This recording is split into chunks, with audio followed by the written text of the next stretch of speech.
Hello and welcome dear students. Last lecture में हमने discuss किए थे फंक्शन की क्लासिफिकेशन कुछ अलग तरीके से। वो चार फंक्शन हमने डिफाइन किए थे: one one functions, many one functions, onto functions and into functions. One one function को हम इंजेक्टिव फंक्शंस भी बोलते हैं, ऑन टू फंक्शन को हम सर्जेक्टिव फंक्शंस भी बोलते हैं। ऐसे फंक्शंस जो वन वन भी हो एंड ऑन टू भी हो उनको हम बाइजेक्टिव फंक्शंस भी बोलते हैं। इस लेक्चर में स्पेसिफिकली हम वन वन फंक्शंस या फिर फंक्शन की इस टाइप की क्लासिफिकेशन के ऊपर एडवांस लेवल की प्रॉब्लम करने वाले हैं, जिसके अंदर मैं आपको मोस्टली जेई मेंस और जेई एडवांस्ड में प्रीवियस ईयर में जो क्वेश्चंस आ चुके हैं उनको सोल्व कराऊंगा। उनको सोल्व करने की अलग अलग टिप्स एंड ट्रिक्स बताऊंगा। तो आइए डायरेक्ट स्टार्ट करते हैं। सबसे पहले मैं एक बार आपको क्विक रिवाइज करा देता हूँ वन वन फंक्शन होता क्या था।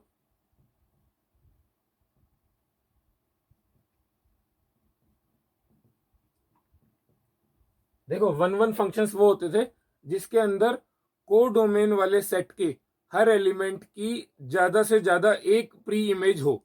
ज्यादा से ज्यादा एक प्री इमेज होनी चाहिए। अगर एक से ज्यादा प्री इमेज किसी भी एलिमेंट की है तो वो फंक्शन वन वन फंक्शन नहीं होगा। अब किसी फंक्शन को वन वन है या नहीं पता लगाने का मैंने आपको एक तरीका बताया था, है ना। If f x is equal to F y, this implies x is equal to y, है ना। This implies x is equal to y. अगर कोई दो नंबर है एक्स और वाई, उन दोनों की फंक्शन की वैल्यू सेम है तो वो दोनों नंबर सेम होनी चाहिए, तभी फंक्शन वन वन होगा। अदरवाइज फंक्शन वन वन नहीं होगा। अब वन वन फंक्शन पता लगाने का मैं आपको दूसरा तरीका बताता हूं। ये है ग्राफिकल तरीका, ग्राफिकल मेथड। देखो, अगर सपोज आप किसी फंक्शन का ग्राफ बनाते हैं, सपोज आपने कोई इस टाइप का फंक्शन का ग्राफ बनाया है ना। ये आपको पता है F x is equal to x square type के फंक्शन का ग्राफ है। देखो, फंक्शन पता लगाने का क्या तरीका है, आप वाई एक्सिस के पैरेलल एक लाइन खींचते हो। अगर वो लाइन इस फंक्शन को एक ही पॉइंट पे कट कर रही है तो ये फंक्शन है। तो डेफिनेटली आप कहीं भी लाइन ड्रॉ कर लो, ये फंक्शन तो है। अब अगर आपको पता लगाना है कि फंक्शन वन वन है या नहीं ग्राफिकल मेथड से, आप क्या करेंगे, आप एक्स एक्सिस के पैरेलल एक लाइन खींचिए। एक्स एक्सिस के पैरेलल एक लाइन खींचिए। ये लाइन फंक्शन को कितने पॉइंट पे कट कर रही है, दो पॉइंट पे, है ना। दो पॉइंट पे कट कर रही है। इसका क्या मतलब है कि y की सेम वैल्यू के ऊपर x की दो वैल्यू है ना, या फिर x की दो वैल्यूज के ऊपर y की सेम वैल्यू है। आप इस तरीके से ही बोल सकते हो। इसका मतलब फंक्शन वन वन नहीं है। देखो, मान लो सपोज यहाँ पे x की वैल्यू है वन, यहाँ पे x की वैल्यू है माइनस वन और ये y की वैल्यू है टू। तो F one is equal to F minus one, है ना, which is equal to two. लेकिन कंडीशन क्या थी, अगर F x is equal to F Y है, F one is equal to F minus one है, तो क्या वन माइनस वन के इक्वल आएगा? नहीं आएगा। इसका मतलब ये फंक्शन वन वन फंक्शन नहीं है। फिर से बता देता हूँ ये वाला तरीका। आप फंक्शन का ग्राफ बनाओ, फंक्शन का ग्राफ बनाओ एंड एक्स एक्सिस के पैरेलल एक लाइन ड्रॉ करो। अगर वो लाइन फंक्शन के ग्राफ को एक पॉइंट से ज्यादा पे कट कर रही है, एक पॉइंट से ज्यादा पे कट कर रही है, तो फंक्शन आपका वन वन नहीं हो सकता। आपका फंक्शन मैनी वन होगा, क्योंकि x की दो वैल्यूज के ऊपर y की सेम वैल्यू है। ऐसा नहीं होना चाहिए। इसका इनडायरेक्ट मतलब क्या है, दो y की जो वैल्यू टू है उसकी दो प्री इमेज है, एक वन और एक माइनस वन, उसकी दो प्री इमेज आ गई। लेकिन एक से ज्यादा प्री इमेज होते ही फंक्शन वन वन नहीं होता। तो ये है graphical method for identification of one one function. Note कर लीजिए वाला मेथड आप। देखो, अब हम डिस्कस करने वाले हैं किसी फंक्शन के वन वन होने या ना होने का पता लगाने का तीसरा तरीका, यूजिंग डिफरेंशिएशन। मैं ऐसा एक्सपेक्ट कर रहा हूं, मैं ऐसी उम्मीद कर रहा हूं कि आपको डिफरेंशिएशन का बेसिक आता होगा। आप बेसिक फंक्शंस का डिफरेंशिएशन करना जानते होंगे। आपको u v, product rule and quotient rule, u upon v basic functions में लगाना आता होगा। मैं ऐसा आपसे उम्मीद कर रहा हूँ। अगर आपको ये वाली चीज़ थोड़ी क्लियर नहीं है तो डेफिनेटली आप 11th क्लास के अपने स्टार्टिंग के लेक्चर्स जिसके अंदर आप बेसिक मैथमेटिक्स पढ़ते हैं वो रिवाइज कर सकते हैं, या फिर अपने 11th क्लास का लिमिट एंड डेरिवेटिव्स वाली यूनिट जहाँ पे हम बेसिक फंक्शंस का डिफरेंशिएशन सीखते हैं, वो वाली चीज़ आप रिवाइज कर सकते हैं। देखो, मान लो कोई फंक्शन है F x is equal to x cube. आपको पता लगाना है कि ये फंक्शन आर से लेके आर तक के बीच में वन वन है या नहीं है। डिफरेंशिएशन देखो, मान लो आपने इसको y मान लिया, है ना। आप इसको dy अपॉन डी एक्स लिख रहे हो, या फिर आप इसको f डैश एक्स भी लिख सकते हो। ये वाला तरीका मैंने आपको बताया था। ये वाली चीज क्या होती है, ये वाली चीज क्या रिप्रेजेंट करती है, change in y upon change in x, है ना, delta y upon delta x, small change in y upon small change in x. अगर अगर मान लो आप एक्स की वैल्यू इंक्रीज करते हो, अगर मान लो आपने एक्स की वैल्यू इंक्रीज करी, एक्स की वैल्यू इंक्रीज करने का मतलब क्या है, डीएक्स की वैल्यू पॉजिटिव, है ना, डीएक्स की वैल्यू पॉजिटिव। अगर आपने एक्स की वैल्यू 2 से 3 कर दी तो इंक्रीमेंटल चेंज क्या हुआ, पॉजिटिव हुआ ना, तो डीएक्स की वैल्यू आ गई पॉजिटिव। अगर मान लो आपने एक्स की वैल्यू बढ़ाई और वाई की वैल्यू भी बढ़ रही है, अगर मान लो आपने एक्स की वैल्यू बढ़ाई और वाई की वैल्यू भी बढ़ रही है, तो D Y by D x कितना आएगा, पॉजिटिव आएगा। ये भी पॉजिटिव अपॉन ये भी पॉजिटिव, है ना। दूसरा केस क्या हो सकता है, आपने एक्स की वैल्यू बढ़ाई, वाई की वैल्यू घट जाए, है ना, एक्स की वैल्यू बढ़ाए वाई की वैल्यू घट जाए, तो D Y by D X upon negative आ जाएगा। ये दोनों केस कब आ रहे हैं, जब आप एक्स की वैल्यू बढ़ा रहे हो और वाई की वैल्यू है तो बढ़ेगी या घटेगी। दूसरी पॉसिबिलिटी, अगर आप एक्स की वैल्यू घटाते हो, चलो छोड़ो, हम वो वाली पॉसिबिलिटी अभी डिस्कस ही नहीं कर रहे, अभी हम खाली एक्स की इंक्रीमेंटल चेंज की बात कर रहे हैं। देखो ध्यान से देखो, अगर मान लो ये है आपका एक्स, ये वाई, आप एक्स बढ़ाते जा रहे हो एंड साथ साथ आपका वाई बढ़ते जा रहा है, आप एक्स बढ़ाते जा रहे हो साथ साथ आपका वाई बढ़ते जा रहा है, तो फंक्शन क्या होगा, फंक्शन डेफिनेटली 1 1 होने वाला है। ध्यान से देख लो, कोई भी लाइन इसके पैरेलल खींच लो आप, एक ही जगह पे कट करेगी, है ना, या तो एक्स बढ़ाते जाओ वाई बढ़ता जाए। दूसरी पॉसिबिलिटी क्या है, आप एक्स को बढ़ाते जाओ एंड वाई लगातार घटता जाए, है ना, ये भी पॉसिबिलिटी है, इसके अंदर भी कोई दिक्कत नहीं है। एक्स एक्सिस के पैरेलल कितनी भी लाइन ड्रॉ करो, फंक्शन को एक ही पॉइंट पे कट करेगा, है ना, तो ये भी 1 1 फंक्शन की डेफिनेशन है। यहां से शायद आप एक पैटर्न जरूर देख पा रहे होंगे। अगर अगर मान लो मैं फंक्शन की बात कर रहा हूँ x1 से लेके x2 में, x1 से लेके x2 के बीच में फंक्शन की बात कर रहा हूँ, जैसे जैसे मैंने x को बढ़ाया y बढ़ते ही जा रहा है, तो x1 से लेके x2 के बीच में हर जगह dy by D x zero से बड़ा है, हर जगह dy by D x zero से बड़ा है, तो फंक्शन को मैं क्या बोल सकता हूँ, फंक्शन जरूर 1 1 होगा, फंक्शन जरूर 1 1 होगा। 1 1 ना होने की क्या कंडीशन होती है, 1 1 नहीं कैसे होगा फंक्शन, फंक्शन देखो बढ़े ही नहीं, थोड़ा बढ़े और फिर वापस घट के आ जाए, तभी तो 2 लाइन पे कट करेगा। अगर लगातार बढ़ते ही जा रहा है तो कितनी भी लाइन खींच लो एक ही पॉइंट पे कट करेगा। लगातार बढ़ते जाने का क्या मतलब है, कि उसका डिफरेंशिएशन ग्रेटर देन 0 हो, वो एक इंक्रीजिंग फंक्शन हो। इस टाइप के फंक्शंस के बारे में ज्यादा डिटेल में हम एप्लीकेशन ऑफ डेरिवेटिव वाली यूनिट में डिस्कस करेंगे, लेकिन बेसिक बेसिक मैं आपको अभी बता देता हूं। अगर किसी फंक्शन का डिफरेंशिएशन उस पूरी रेंज में ग्रेटर देन 0 हो तो फंक्शन 1 1 होगा। या फिर अगर मान लो ये वैल्यू आपने ले ली यहाँ पे x1 एंड यहाँ पे x2, अगर मान लो फंक्शन का डिफरेंशिएशन यहाँ पे देखो dy बाई डी एक्स कितना आने वाला है, ये तो पॉजिटिव है, y की वैल्यू डिक्रीज हो रही है तो ये नेगेटिव, ये टोटल वैल्यू कितनी आएगी, लेस देन 0 आएगी। अगर dy बाई डी एक्स पूरे x1 से लेके x2 के बीच में नेगेटिव भी आने वाला है तो भी क्या होगा, फंक्शन 1 1 होगा, कितनी भी लाइन ड्रॉ कर लो एक ही पॉइंट पे कट करेगी। एक केस में फंक्शन 1 1 नहीं होगा, कि फंक्शन स्टार्टिंग में घट रहा हो और फिर बढ़ना स्टार्ट हो जाए, यहाँ पे फंक्शन 1 1 नहीं होगा। और दूसरा केस क्या है, पहले बढ़ रहा हो और फिर घटना स्टार्ट हो जाए, अगर या तो लगातार बढ़ रहा हो या लगातार घट रहा हो तो फंक्शन 1 1 होगा ही होगा। ये वाला बहुत इंपॉर्टेंट मेथड है। तीसरा मेथड है पता लगाने का कि फंक्शन 1 1 है या नहीं है, डिफरेंशिएशन आपको यूज करना है। फिर से समराइज कर देता हूँ, कोई भी फंक्शन है, मान लो आपको पता लगाना है कि 1 1 है या नहीं है, किस किस रेंज में आप पता लगाओगे, वो आपको डोमेन सेट में दे रखा होगा। अगर फंक्शन आर से आर है तो आपको रियल नंबर सेट में पता लगाना है। आप इस फंक्शन को डिफरेंशिएट करो, एफ डैश एक्स ऐसा लिखते हैं हम, एक्स क्यूब का डिफरेंशिएशन आएगा 3x² है ना। अब ध्यान से देखो, एक्स स्क्वायर हमेशा एक पॉजिटिव नंबर है, एक्स स्क्वायर या तो 0 आएगा या फिर एक पॉजिटिव नंबर आएगा, x square is always greater than equal to 0।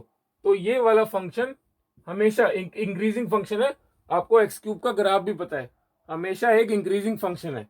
तो आप एक्स एक्सिस के पैरेलल कितनी भी लाइन ड्रॉ कर लो एक ही पॉइंट पे कट करेगी, इसका मतलब ये फंक्शन क्या है, एक 1 1 फंक्शन है। ये वाली चीज आप ध्यान से समझो। अगर आपको इस चीज को दोबारा सुनना है तो वीडियो को बैक करके दोबारा सुन लो। फिर से बता देता हूं, अगर किसी डोमेन के किसी पार्ट में किसी सेट ऑफ वैल्यूज में फंक्शन का डिफरेंशिएशन या तो लगातार 0 से बड़ा है या लगातार 0 से छोटा है, तो वहां से वहां तक फंक्शन 1 1 होगा ही होगा। अगर ऐसा हुआ कि किसी पार्ट में 0 से बड़ा हो गया डिफरेंशिएशन और कहीं 0 से छोटा हो गया, तो फंक्शन के बारे में आप कुछ नहीं कह पाओगे, तो वो फंक्शन 1 1 नहीं होगा। एक बेसिक सा क्वेश्चन कर लेते हैं। एफ एक फंक्शन है, रियल नंबर से रियल नंबर तक फंक्शन दे रखा है एक्स स्क्वायर प्लस एक्स। आपको पता लगाना है कि फंक्शन 1 1 है या नहीं है। देखो मैं आपको ये वाला क्वेश्चन अगेन दो तरीके से बता देता हूँ। सबसे पहला और सबसे इजी तरीका मेरे को लगता है डिफरेंशिएशन वाला। आप फंक्शन का डिफरेंशिएशन निकाल लो, है ना, फंक्शन का डिफरेंशिएशन निकाल लो, ये आ जाएगा 2x+1, है ना, एकदम बेसिक फंक्शन है, इसका डिफरेंशिएशन आप कर सकते हो। एक्स स्क्वायर का 2x हो जाएगा, x का 1। अब ध्यान से देखो 2x+1 कहाँ पे जीरो होगा, या तो हर रियल नंबर पे ये जीरो से बड़ा हो तब फंक्शन 1 1 होगा, या फिर हर x की वैल्यू के लिए ये जीरो से छोटा हो तब फंक्शन 1 1 होगा। ऐसा नहीं हो किसी वैल्यू के लिए ग्रेटर देन जीरो आ जाए, किसी वैल्यू के लिए लेस देन जीरो आ जाए तो फंक्शन 1 1 नहीं होगा। आप देख सकते हो अगर आप x की वैल्यू पॉजिटिव लोगे, अगर आप x की वैल्यू पॉजिटिव लेते हो तो f डैश जो है जीरो से बड़ा आ रहा है ना, f डैश जीरो से बड़ा आ रहा है। लेकिन अगर आप x की वैल्यू सपोज -2 ले लेते हो, x की वैल्यू आप -1/2 से छोटी ले लेते हो, तो f डैश क्या है आपका, लेस देन जीरो आएगा, f dash less than zero आएगा। ये तो गड़बड़ हो गई, कहीं पे तो ग्रेटर देन जीरो आ गया, कहीं पे लेस देन जीरो आ गया। इसका मतलब ये फंक्शन 1 1 नहीं है। This function is not 1 1, not 1 1। दूसरा तरीका क्या है मैं आपको ग्राफ से बता देता हूँ। दूसरा तरीका ध्यान से देखना, यहाँ पे लिख लो बेशक, ग्राफिकल मेथड, है ना। एक्स स्क्वायर प्लस एक्स का हम ग्राफ बनाने का ट्राई करते हैं, एक्स स्क्वायर प्लस एक्स का ग्राफ बनाने का ट्राई करते हैं। ये आपका एक्स एक्सिस हो गया, ये वाई एक्सिस। देखो इसका ग्राफ बनाने का दो तरीके हैं, या तो आप पॉइंट्स ले लेके बना लो, वो एकदम नेव इमेच्योर तरीका हो जाएगा। दूसरा तरीका है आप इसका होल स्क्वायर कंप्लीट कर लो, y इज इक्वल टू 1/4 आप ऐड कर दो, 1/4 सब्ट्रैक्ट कर दो, ये हो जाएगा आपका, ये 1/4 को इधर ले आया, y प्लस 1/4 x प्लस 1/2 का होल स्क्वायर। एक साइड लीनियर एक साइड स्क्वायर, आपको पता तो चली गया होगा, ये डेफिनेटली एक पैराबोलिक कर्व आने वाली है। अगर आप x की वैल्यू -1/2 लेते हो तो y की वैल्यू आती है -1/4। बेसिकली x की वैल्यू -1/2 पे y की वैल्यू आती है -1/4, है ना। उसके बाद ये वाली कर्व अपने आप इस तरीके से नोच बनाएगी, ये वाली कर्व इस तरीके से नोच बनाएगी, है ना, इस तरीके से नोच बनाएगी। अब आप डेफिनेटली ध्यान से देख सकते हो कि मैं एक्स एक्सिस के अगर पैरेलल अगर यहाँ लाइन ड्रॉ करूंगा, यहाँ करूंगा, तो फंक्शन को वो दो पॉइंट पे कट कर रही है, एंड दो पॉइंट पे कट करते ही आपको समझ जाना चाहिए कि फंक्शन 1 1 नहीं है। तो ये है ग्राफिकल मेथड से पता लगाने का तरीका। आप डेफिनेटली पैराबोलिक कर्व को अच्छे से जानते हो, अपने 11th क्लास में कोऑर्डिनेट ज्योमेट्री में पढ़ रखा है। तो दोनों तरीके आप डेफिनेटली नोट कर लो। तीसरा तरीका जो है, जो सिंपल बोर्ड वाला तरीका, उससे भी एक बार क्विकली बता देता हूँ, वो वैसे आपको कंपटीशन में फॉलो नहीं करना है, टाइम टेकिंग तरीका है। fx1 is equal to fx2, तो x1 का square plus x1 is equal to x2 का स्क्वायर प्लस x2, ये इधर ले आओ, है ना। इसके आप फैक्टर बनाएंगे, x1 माइनस x2 अपने कॉमन ले लिया, तो यहाँ पे आ जाएगा x1 plus x2 plus 1 is equal to 0। या तो ये 0 या ये 0, अगर ये 0 हो जाए तो ठीक है, x1 x2 के इक्वल आ जाएगा, लेकिन ये भी तो 0 हो सकता है, x1 प्लस x2 प्लस 1, ये भी तो 0 हो सकता है, एंड ये वाले पेयर बहुत सारे बन जाएंगे जिसपे ये वाली टर्म 0 हो जाएगी। इसका मतलब फंक्शन डेफिनेटली 1 1 नहीं है। मैंने आपको तीनों तरीके से बता दिया 1 1 फंक्शन पता लगाने का तरीका, नोट कर लीजिए। नंबर ऑफ 1 1 फंक्शंस हमको कैलकुलेट करने हैं। Function is defined from a to b, number of elements in set a is equal to p, number of elements in set b is equal to q। देखो यहाँ पे दो case बन सकते हैं, आप बेसिकली उसको तीन में भी कैटेगराइज कर सकते हो। पहला केस जब p q से बड़ा हो, दूसरा केस जब p q से छोटा हो, एंड तीसरा केस जब p q के इक्वल हो। बेसिकली आपको सेकेंड और थर्ड केस में सेम रिजल्ट मिलेगा। फर्स्ट केस की थोड़ी सी अलग स्टोरी है, हम तीनों केसों को स्टेप बाय स्टेप डिस्कस कर लेते हैं। देखो पहला केस ए से लेके बी तक है, p ग्रेटर देन q है। आप इलस्ट्रेशन के लिए 3 और 2 ले लीजिए, बेसिकली आप यहाँ पे 3 ले लो ए बी सी, एंड यहाँ पे आप 2 ले लो। ध्यान से देखो 1 1 फंक्शन बनाने हैं तो दोनों एलिमेंट्स की मैक्सिमम से मैक्सिमम एक ही प्री इमेज होनी चाहिए। मान लो ए इसके साथ मैप हो गया, बी इसके साथ मैप हो गया, अब सी की कोई एलिमेंट ही नहीं बचा जिसके साथ सी मैप कर सके। अगर सी सपोज 2 के साथ मैप करता है तो ये 1 1 फंक्शन नहीं होगा। अगर सी की मैपिंग ही नहीं होती तो ये फंक्शन ही नहीं होगा, 1 1 की बात ही दूर है। इसका मतलब अगर पी क्यू से बड़ा है तो number of possible 1 1 functions 0, 1 1 function possible ही नहीं है अगर इधर वाले सेट के अंदर ज्यादा एलिमेंट्स हैं तो। अब देखो ये दोनों केस के डिस्कस कर लेते हैं हम, ये दोनों केस को हम डिस्कस कर लेते हैं डिटेल में। यहाँ पे मैं इलस्ट्रेशन के लिए बेसिकली रिवर्स नंबर ले लेता हूँ 2 और 4। यहाँ पे आपने ले लिए 2, यहाँ पे आपने ले लिए 1 2 3 4। अब ध्यान से देखो 1 1 फंक्शन होने हैं, ए के पास चारों में से किसी के साथ भी मैप होने की प्रोबेबिलिटी है, पॉसिबिलिटी है। ए के पास कितने ऑप्शन है, ए के पास है 4 ऑप्शन है ना। ए सपोज 3 के साथ मैप हो गया, एक एलिमेंट गया, अब 3 ही एलिमेंट बचे क्योंकि बी 3 के साथ तो मैप हो नहीं सकता। अगर बी भी 3 के साथ मैप हो गया तो 1 1 फंक्शन नहीं रहेगा। अब बी के पास कितने ऑप्शन बचे, 3 ऑप्शन, बी के पास बचे 3 ऑप्शन। अब इसको इस तरीके से लिख सकते हैं, अगर मैं आपको फॉर्मूले बताना चाहूँ तो 2 इंटू 1 से मल्टीप्लाई करेंगे, 2 इंटू 1 से आप डिवाइड करेंगे, ये वाली चीज हो जाएगी आपकी 4p2, ये वाली चीज हो जाएगी आपकी 4p2। एक और इलस्ट्रेशन ले लो आप, एक और इलस्ट्रेशन ले लो। सपोज यहाँ पे आप 3 एलिमेंट ले लेते हैं एंड यहाँ पे आप 5 एलिमेंट ले लेते हैं, 1 2 3 4 5। ए के पास कितनी पॉसिबिलिटी है, 5। बी के पास 4 बच जाएंगी क्योंकि एक पॉसिबिलिटी को ए मैप कर चुका है। सिमिलरली सी के पास कितनी बचेंगी, 3। तो आपका आंसर आया 5 इंटू 4 इंटू 3। इसको अगर आपको फैक्टोरियल टर्म्स में डिनोट करना है तो 2 इंटू 1 से मल्टीप्लाई, 2 इंटू 1 से डिवाइड, ये वाली चीज हो जाएगी आपकी 5p3। Basically 5 factorial upon 5 minus 3, 2 factorial ना, 5p3।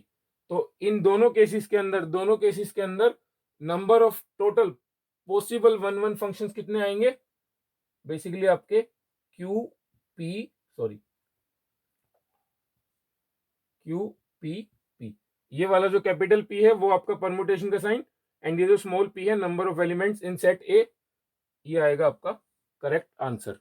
सो मैं आपको एक बार समराइज फॉर्म में फिर से लिख देता हूँ, समराइज फॉर्म में फिर से लिख देता हूँ। आप अपने number of 1 1 functions is equal to if number of elements in B is greater than equal to number of elements in A।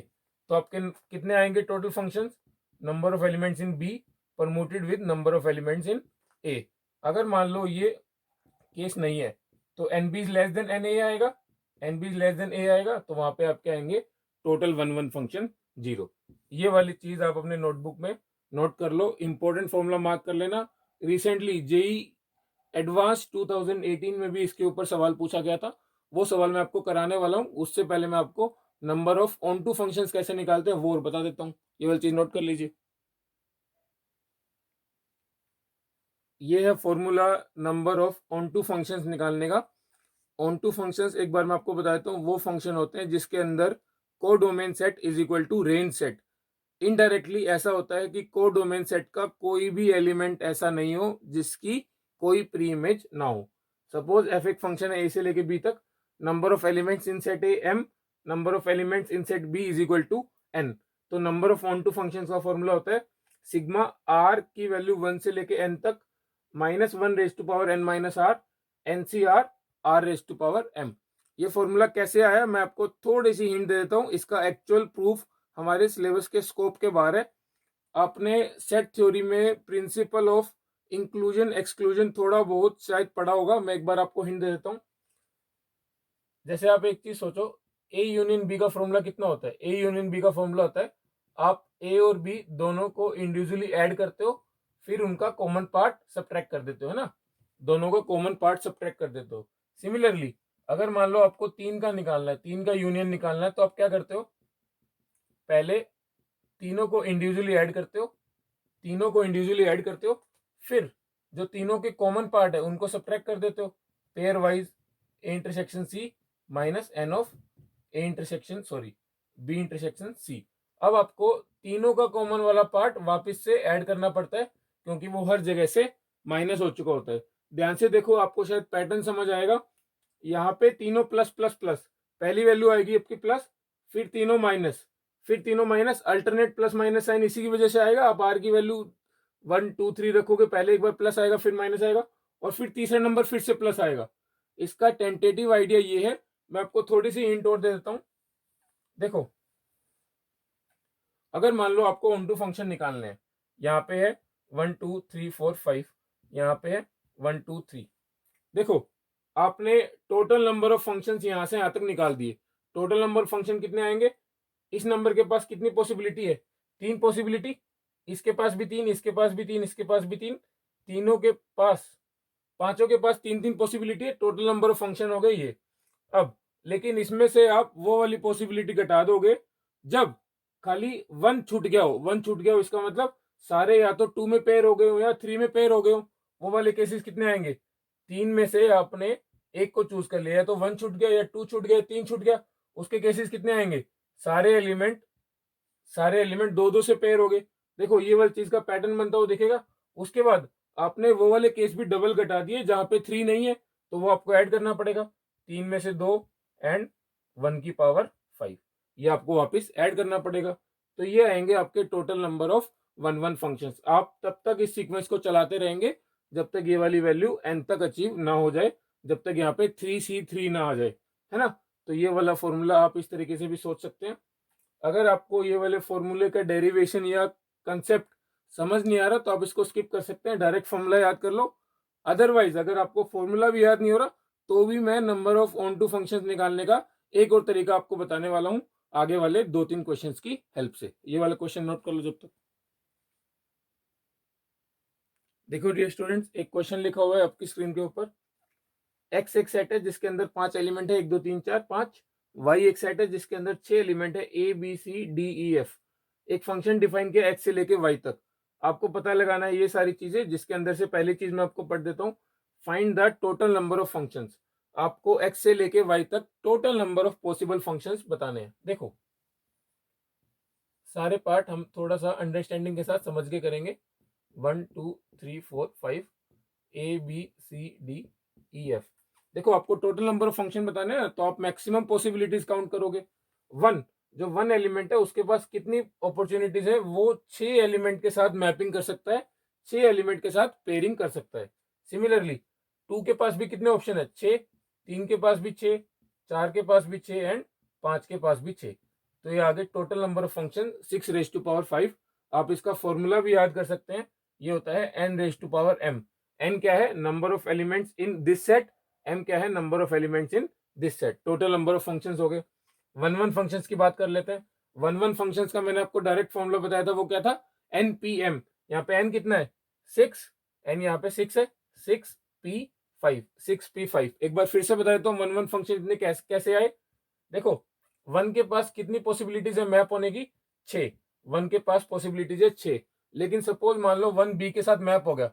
अब बी की और कोई प्री इमेज नहीं आ सकती, नहीं तो फिर वो 1 1 फंक्शन नहीं रहेगा। अब 2 के पास कितने ऑप्शन बचे? 2 के पास 5 ही ऑप्शन बचे, है ना। 2 के पास 5 ऑप्शन बचे।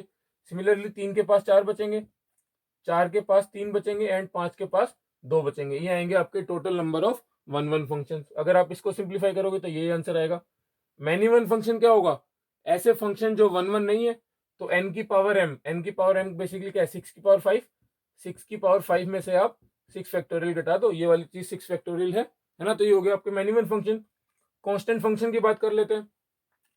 कांस्टेंट फंक्शन ऐसे फंक्शन होते हैं जिनका आउटपुट हमेशा सेम रहता है। फॉर एग्जांपल आप इनपुट कुछ भी डाल लो, F1 पे भी ये a ही आएगा, F2 पे भी a ही आएगा, F3 पे भी a ही आएगा। तो ये एक कांस्टेंट फंक्शन हो गया जिसका आउटपुट हमेशा फिक्स है। तो क्या पॉसिबिलिटी है? या तो सबका आउटपुट a आ जाए, है ना, या फिर सबका आउटपुट b आ जाए, या सबका c या सबका d। तो टोटल कितने फंक्शन बनेंगे ऐसे?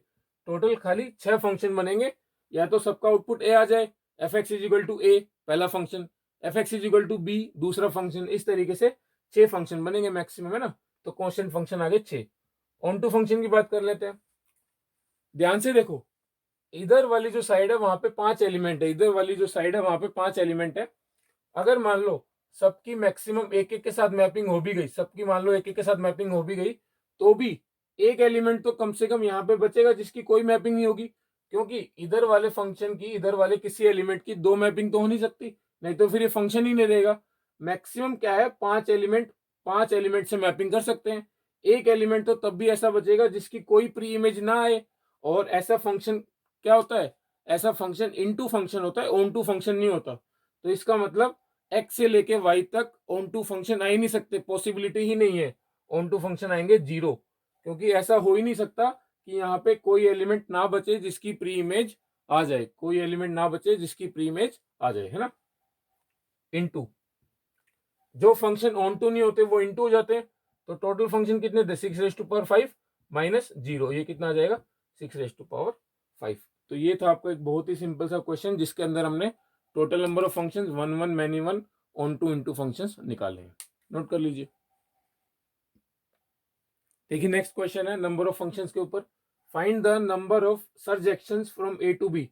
सर्जेक्शंस कौन से फंक्शन होते थे, ऑन टू फंक्शन। आपको ए से लेके बी तक number of onto function बताने हैं। मैं आपको इस क्वेश्चन करने के दो तरीके बताता हूं। देखो पहला तरीका, यहाँ पे 1 2 3 4 एंड यहाँ पे ए बी। आपको यहां से लेके यहां तक ए से लेके बी तक total number of onto function बताने हैं। देखो यहाँ पे डिस्ट्रक्टिव अप्रोच बहुत अच्छे से काम करेगी। आप total number of function easily निकाल सकते हो। टोटल नंबर ऑफ फंक्शन कितने होंगे 2⁴, n⁻m होता है 2⁴ टोटल नंबर ऑफ फंक्शन। इनमें से आप इनटू फंक्शन घटा दो। इनटू फंक्शन घटाने का क्या मतलब है, देखो कोई फंक्शन इनटू कब होगा, जब या तो चारों एलिमेंट यहाँ पे आके मैपिंग कर ले ना, चारों एलिमेंट की ए के साथ मैपिंग हो जाए, बी बच जाएगा, फंक्शन इनटू हो जाएगा। ये तो क्या पॉसिबिलिटी, एक ही पॉसिबिलिटी है, चारों ए के साथ मैपिंग कर ले। दूसरी पॉसिबिलिटी क्या है, चारों बी के साथ मैपिंग कर ले, है ना, चारों बी के साथ मैपिंग कर ले। दूसरी पॉसिबिलिटी ये, तो दोनों पॉसिबिलिटी आप बता दो। 2⁴ 16 minus 2 14। Total number of 14 cases ऐसे होंगे जहां पे ऑन टू फंक्शन बन जाएगा, और आपका आंसर है 14। तो ये थी डिस्ट्रक्टिव अप्रोच जहां पे आपने टोटल में से इनटू फंक्शन घटा दिए। अब मैं आपको बताता हूं इस क्वेश्चन को करने का प्रॉपर तरीका, जो आपकी कंस्ट्रक्टिव अप्रोच है। ध्यान से देखना, 1 2 3 4, यहाँ पे आपका ए बी, यहाँ पे आपका ए बी। बेसिकली आपको क्या करना है, क्वेश्चन को इस तरीके से सोचो। आपको चार बॉल्स को, ये चार बॉल्स हैं, इनको दो बॉक्सेस में डालना है, इनको दो बॉक्सेस में डालना है। चार बॉल्स को दो बॉक्सेस में डालना है, कोई भी बॉक्स एम्प्टी ना रहे, नो बॉक्स शुड रिमेन, है ना। चार बॉल को आपको दो बॉक्सेस में डालना है, कोई भी बॉक्स खाली ना रहे। इसका मतलब ए या बी अनमैच्ड ना रहे। ऐसा नहीं हो कि ए या बी की कोई मैपिंग ही नहीं हुई, ए या बी की कम से कम एक मैपिंग जरूरी है। क्या क्या पॉसिबिलिटी है, देखो या तो पहले बॉक्स में एक बॉल चली जाए, दूसरे बॉक्स में तीन बॉल जाए। इसका मतलब क्या है, ए के साथ वन एलिमेंट की मैपिंग हो और बी के साथ बाकी तीन एलिमेंट मैप हो जाए, या फिर दोनों के साथ दो दो एलिमेंट की मैपिंग हो जाए, या फिर ए के साथ तीन की हो जाए, बी के साथ वन एलिमेंट की मैपिंग हो जाए, है ना। ये केस निकालने हैं अब आपको। अब देखो चार में से आपने एक चूज कर लिया, चार में से आपने कोई एक एलिमेंट चूज कर लिया, और इधर आपने उसको ए के साथ मैप करा दिया, उधर आपने ए के साथ मैप करा दिया। दोनों में से एक चूज कर लो, दोनों में से एक चूज कर लो। अब बेसिकली क्या है, बाकी सारे एलिमेंट वहीं पे जाएंगे ही जाएंगे, जो बच गया बाकी सारे एलिमेंट के पास कोई ऑप्शन नहीं बचा। ये वाला केस ये भी आ गया, 1 3 या 3 1, है ना। ये वाले दोनों केस आपके काउंट हो गए यहाँ पे। या तो 2c1 से मल्टीप्लाई मत करो, एक 4c1 आप यहाँ पे भी डाल दो, एक ही बात है 2c2। अब देखो यहां से आपने कोई दो एलिमेंट सेलेक्ट करे, 4c2 कोई दो एलिमेंट सेलेक्ट करे, उनकी मैपिंग ए के साथ होगी, जो बाकी बचे वो अपने आप बी के साथ चले जाएंगे। तो total number of cases count कर लेते हैं हम, 4c1 plus 4c2 plus 4c1, ये हो जाएगा आपका 4, ये 6 प्लस 4, आपके आगे टोटल नंबर ऑफ 14 फंक्शन। ये है क्वेश्चन को करने का प्रॉपर तरीका। आपको परमुटेशन कॉम्बिनेशन अच्छे से आना चाहिए अगर आपको ऑन टू फंक्शन निकालने हैं तो। तीसरा तरीका भी बता देता हूँ। तीसरा तरीका जो मैंने आपको फॉर्मूला लिखवाया था ऑन टू फंक्शन का, वो आप अप्लाई कीजिए, आपका डायरेक्ट रिजल्ट आएगा, एकदम सही आंसर आएगा, नंबर ऑफ फंक्शंस 14। वो आपका तीसरा तरीका लिख लीजिए यहाँ पे हिंट के लिए, फॉर्मूला। अगर आपको फॉर्मूला याद है तो बहुत अच्छा, डायरेक्ट फॉर्मूले में आप वैल्यू पुट कीजिए, आपका आंसर आएगा। ये वाला तरीका फिर से बता देता हूँ। या तो क्या होगा, ए के साथ एक एलिमेंट आएगा, बी के साथ तीन, या ए के साथ भी दो, बी के साथ भी दो, या फिर ए के साथ तीन, बी के साथ एक। अगर आपको एक एलिमेंट चूज करना है जो ए के साथ आने वाला है, तो चार में से कोई भी एक चूज करो, बाकी तीनों अपने आप बी के साथ चले जाएंगे। या फिर आप क्या करो, चार में से कोई दो चूज कर लो जो ए के साथ आएंगे, बाकी दोनों अपने आप बी के साथ चले जाएंगे, और कोई ऑप्शन ही नहीं है। या फिर आप क्या कर लो, चार में से कोई एक एलिमेंट चूज कर लो जो बी के पास जाएगा, बाकी तीनों अपने आप ए के पास चले जाएंगे। 4c1 plus 4c2 plus 4c1, total answer आ गया 14। नोट कर लो ये वाला क्वेश्चन आप। देखो ये वाला क्वेश्चन है आपके सामने, ये वाला क्वेश्चन बहुत इंपॉर्टेंट क्वेश्चन है, जेई एडवांस 2018 में आया था। तो आप सिचुएशन की ग्रेविटी का आइडिया लगा सकते हो कि नंबर ऑफ फंक्शंस कैलकुलेट करना कितना इंपॉर्टेंट है। 2 साल पहले ही आया है, बहुत चांसेस हैं कि रिसेंटली जेई मेन में या अगेन जेई एडवांस में किसी और फॉर्म में रिपीट हो सकता है। देखो दो सेट दे रखे एक्स और y, number of elements in set x is equal to 5, number of elements in set y is equal to 7।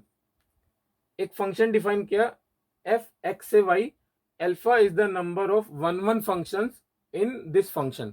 X से वाई एक फंक्शन डिफाइन किया, अल्फा उसके अंदर number of one one function है। दूसरा function define किया y से लेके x तक, ध्यान देना y से लेके x तक, beta is the number of onto functions from y to x।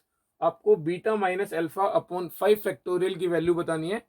Numerical value answer type question में आया था, जहां आपको कीबोर्ड से मैनुअल एंट्री करनी पड़ती है जो भी आपका आंसर हो।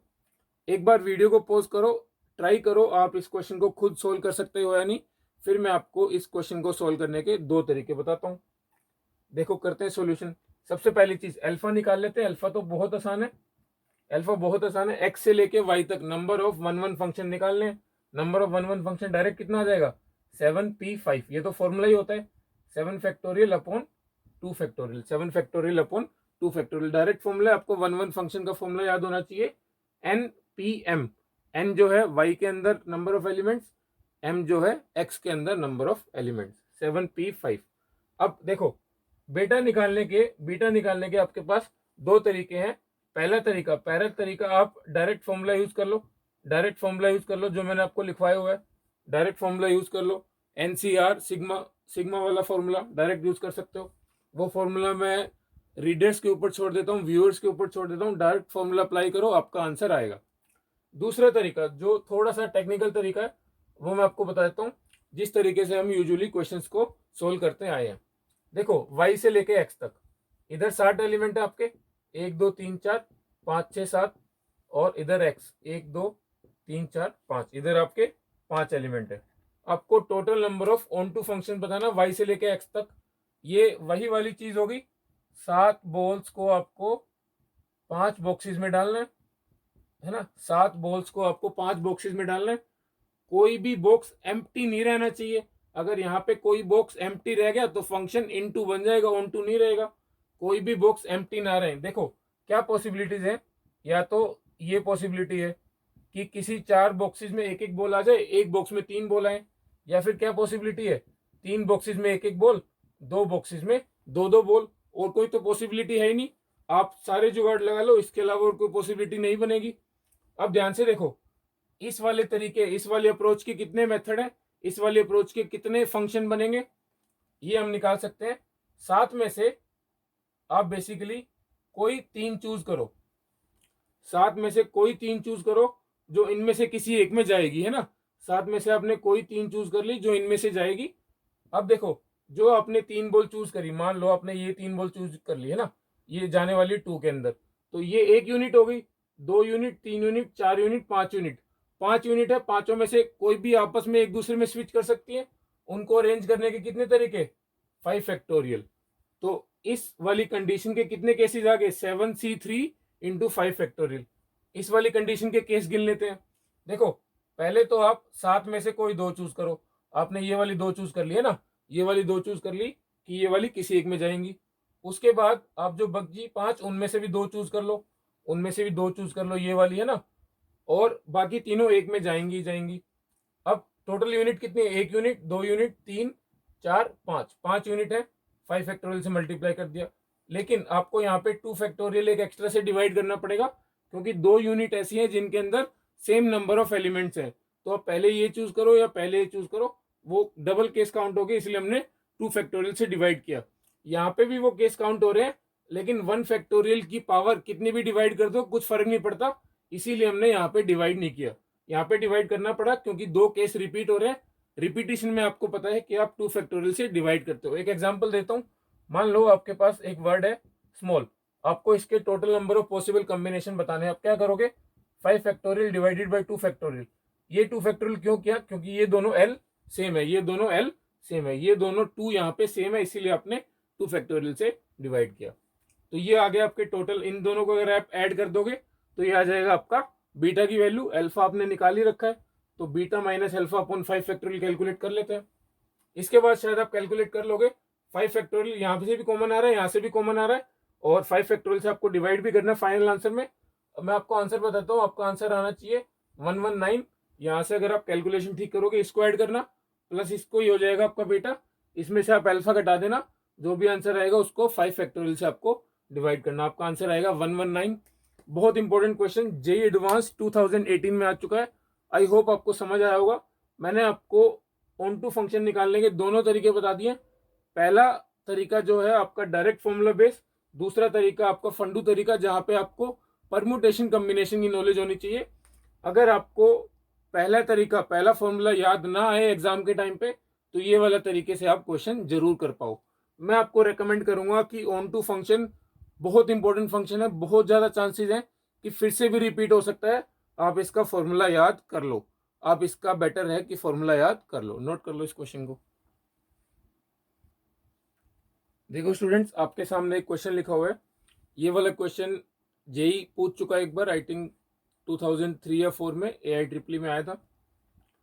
एक फंक्शन है आर से लेके एस तक, defined by f x is equal to sine x minus √3 cos x plus 1, और बोला हुआ है कि this function is onto, find the value of S, find the set S. आपको 4 ऑप्शन दे रखे हैं।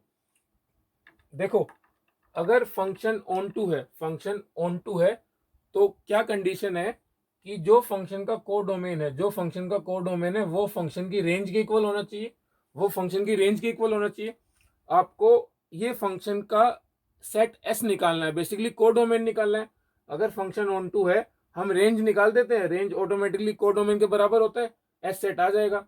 अब आपको क्वेश्चन क्या रह गया, इस फंक्शन की रेंज निकालना, इस फंक्शन की रेंज निकालना। अगर साइन एक्स और कोस एक्स की फॉर्म में कोई फंक्शन दे रखा हो, मैं आपको कंसेप्ट रिवाइज करा देता हूं।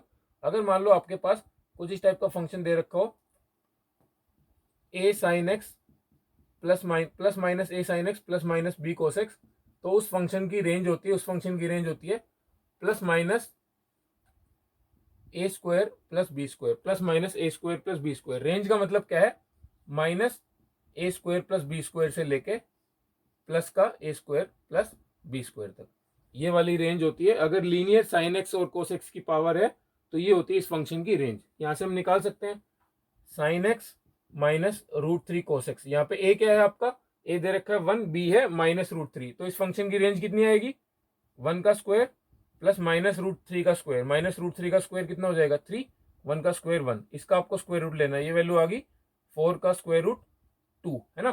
तो बेसिकली इस वाले फंक्शन की रेंज कितनी आ गई, -2 से लेके 2 तक, -2 से लेके 2 तक। ये वाली चीज मैंने आपको ट्रिग्नोमेट्री में कैलकुलेट करना बता रखा है, कैसे आप ट्रिग्नोमेट्रिक फंक्शंस की रेंज कैलकुलेट करते हो।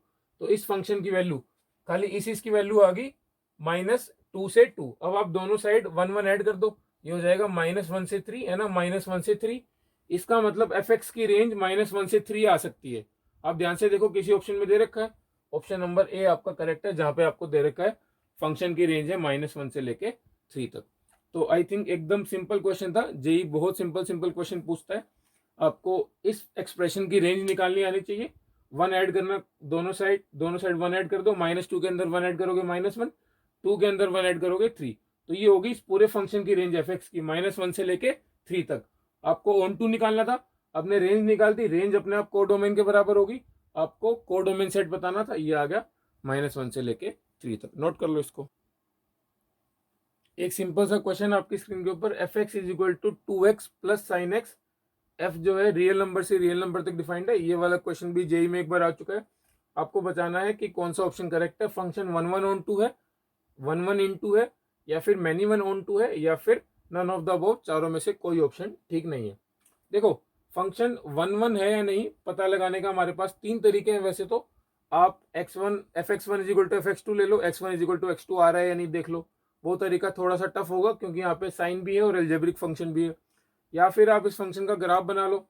अब लीनियर और ट्रिग्नोमेट्रिक फंक्शन अगर एडिशन में दे रखे हो, तो उसका ग्राफ बनाना भी थोड़ा टफ है, क्योंकि या तो आप पाई की टर्म्स में वैल्यू लोगे तो यहाँ पे कॉम्प्लिकेटेड होगा, अगर आप x की वैल्यू सिंपल लोगे 1 2 3 तो साइन के अंदर चीजें कॉम्प्लिकेट हो जाएंगी। इससे अच्छा तीसरा तरीका है आप डिफरेंशिएशन यूज कर लो।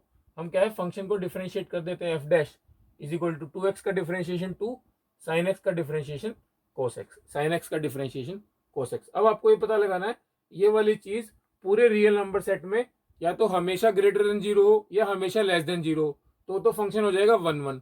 लेकिन अगर ऐसा हुआ कभी 0 से बड़ी आ गई कभी 0 से छोटी आ गई तो फिर हो जाएगा फंक्शन मैन्युअल। ध्यान से देखो कोस एक्स की वैल्यू -1 से 1 तक हो सकती है, -1 से 1 तक हो सकती है।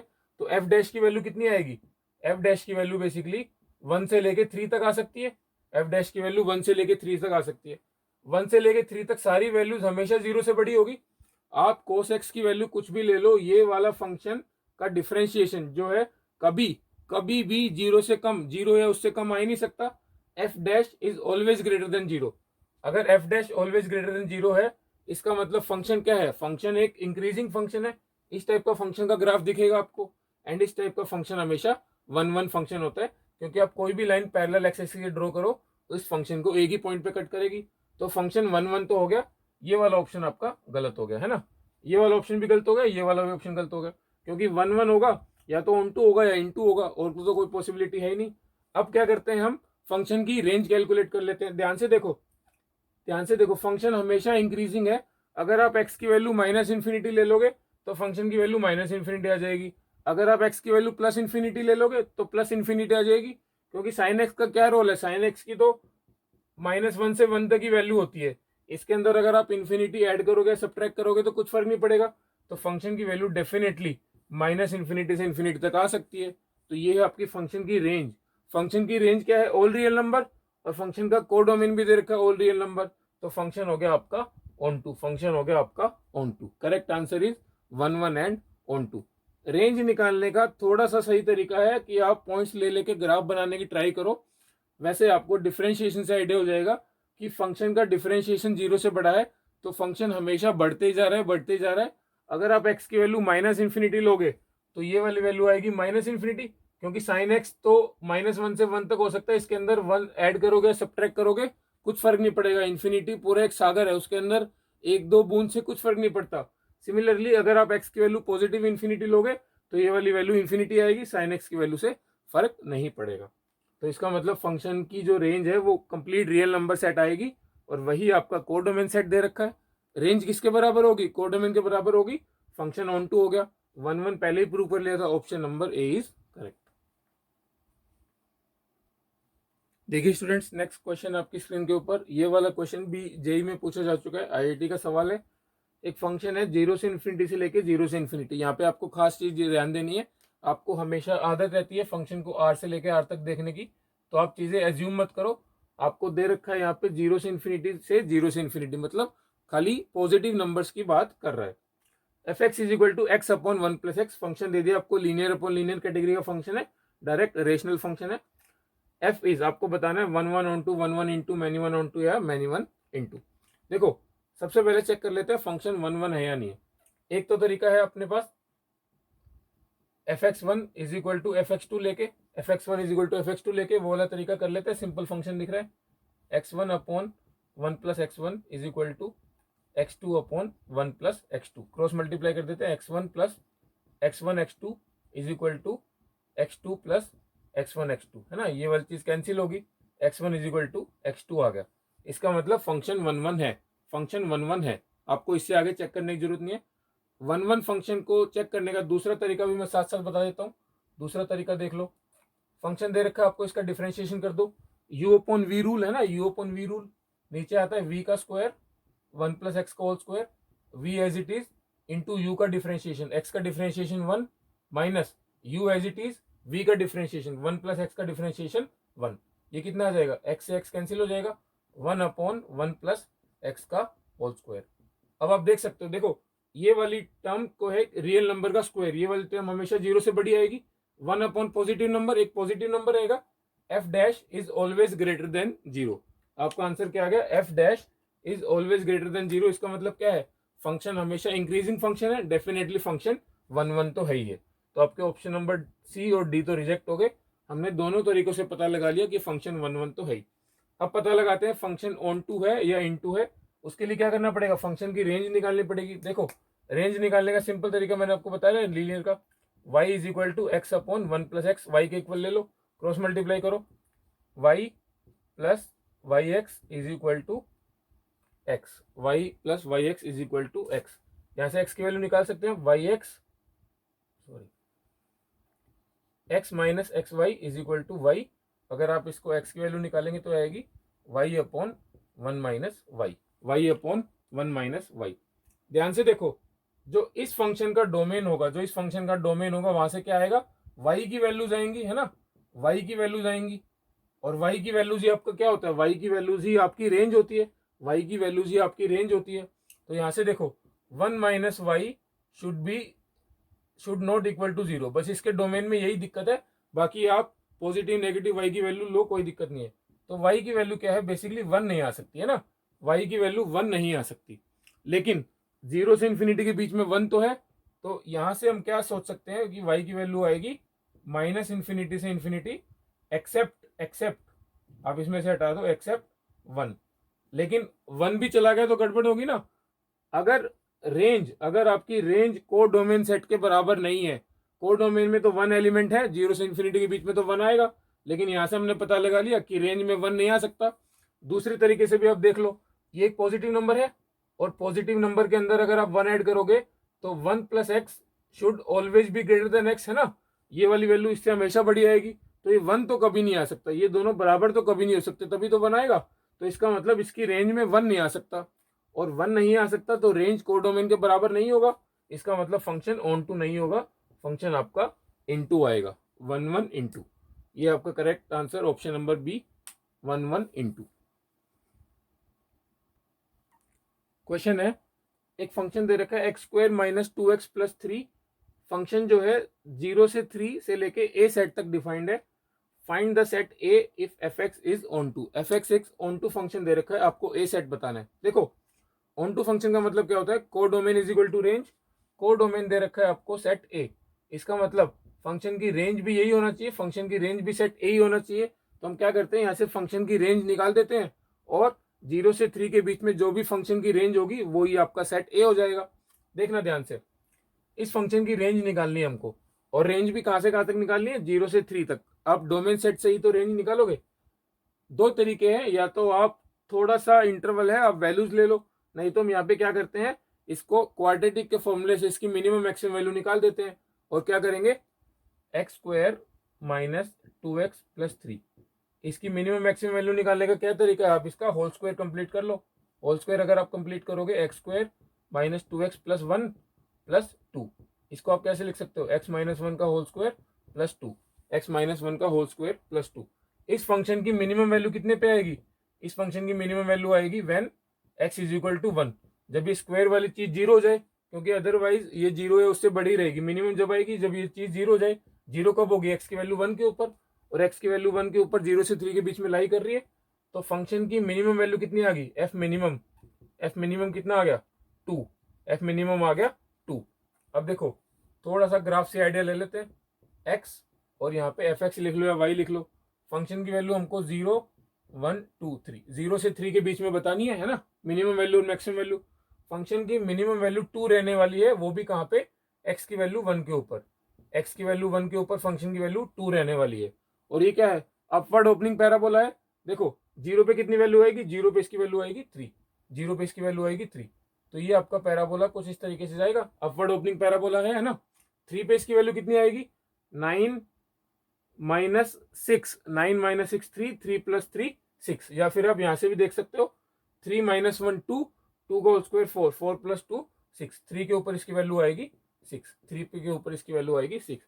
तो फंक्शन की रेंज कहां से कहां तक आ रही है, टू से लेके सिक्स तक, फंक्शन की रेंज आ रही है टू से लेके सिक्स तक। तो ये है आपका answer, set A is equal to two से लेके सिक्स दोनों इंक्लूडेड। अगर मान लो आपसे ये पूछा जाए क्या ये फंक्शन वन वन है, तो आप डेफिनेटली बोल सकते हो कि ये फंक्शन वन वन नहीं है, क्योंकि यहाँ पे मैं कितनी सारी लाइन खींच सकता हूँ जो फंक्शन को एक से ज्यादा पॉइंट पे कट कर रही है, तो function is not one one. हाँ ऑन टू होगा किस सेट के लिए, टू से लेके सिक्स के लिए। नोट कर लीजिए वाला क्वेश्चन।